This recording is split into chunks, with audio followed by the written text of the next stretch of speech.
बात कुछ 360 ईस्वी के आसपास की है। उन दिनों बिहार के बिस्फी गांव में एक कवि हुआ करते थे। कवि का नाम विद्यापति था। कवि होने के साथ साथ विद्यापति भगवान शिव के अनन्य भक्त भी थे। इनकी भक्ति और रचनाओं से प्रसन्न होकर भगवान शिव को इनके घर नौकर बनकर रहने की इच्छा हुई। भगवान शिव एक दिन जाहिल गवार का भेष बनाकर विद्यापति के घर आ गए। विद्यापति को शिवजी ने अपना नाम उगना बताया। विद्यापति की आर्थिक स्थिति अच्छी नहीं थी, अतः उन्होंने उगना को नौकरी पर रखने से मना कर दिया। लेकिन शिवजी मानने वाले कहाँ थे। सिर्फ 2 वक्त के भोजन पर नौकरी करने के लिए तैयार हो गए। इस पर विद्यापति की पत्नी ने विद्यापति से उगना को नौकरी पर रखने के लिए कहा। पत्नी की बात मानकर विद्यापति ने उगना को नौकरी पर रख लिया। एक दिन उगना विद्यापति के साथ राजा के दरबार में जा रहे थे। तेज गर्मी की वजह से विद्यापति का गला सूखने लगा, लेकिन आसपास जल का कोई स्रोत नहीं था। विद्यापति ने उगना से कहा कि कहीं से जल का प्रबंध करो, अन्यथा मैं प्यास से मर जाऊंगा। भगवान शिव कुछ दूर जाकर अपनी जटा खोलकर एक लोटा गंगाजल भर लाए।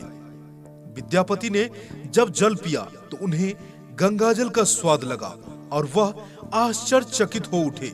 इस वन में जहाँ कहीं जल का स्रोत तक नहीं दिखता, वहाँ गंगाजल कहाँ से आया?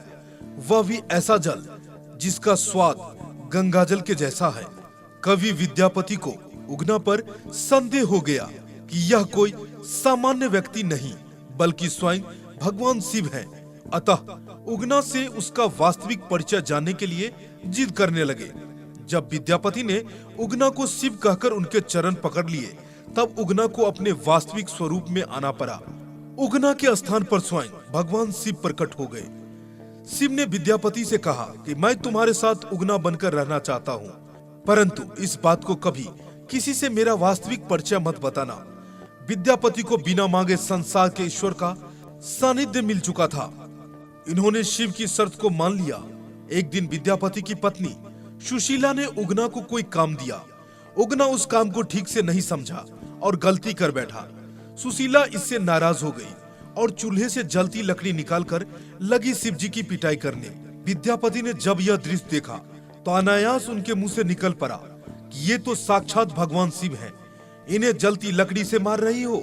फिर क्या था, विद्यापति के मुंह से यह शब्द निकलते ही शिव वहां से अंतर्ध्यान हो गए। इसके बाद तो विद्यापति पागलों की भांति उगना उगना कहते हुए वनों में, खेतों में, हर जगह उगना बने शिव को ढूंढने लगे। भक्त की ऐसी दशा देखकर शिव को दया आ गई। भगवान शिव उगना के सामने प्रकट हो गए और कहा कि अब मैं तुम्हारे साथ नहीं रह सकता। उगना रूप में मैं जो तुम्हारे साथ रहा, उसके प्रतीक चिन्ह के रूप में अब मैं शिवलिंग के रूप में विराजमान रहूंगा। इसके बाद शिव अपने लोक लौट गए। उस स्थान पर शिवलिंग प्रकट हो गया। उगना महादेव का प्रसिद्ध मंदिर वर्तमान में मधुबनी जिला में भवानीपुर गांव में स्थित है। कहा जाता है कि 1934 के भूकंप में इस मंदिर का बाल बांका भी नहीं हुआ। अब मंदिर का परिसर काफी भव्य बन गया है।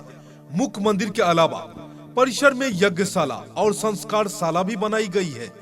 मंदिर के सामने सुंदर सरोवर है। इसके पास ही एक कुआं है। इस कुएं के बारे में कहा जाता है कि शिव ने यहीं से पानी निकाला था।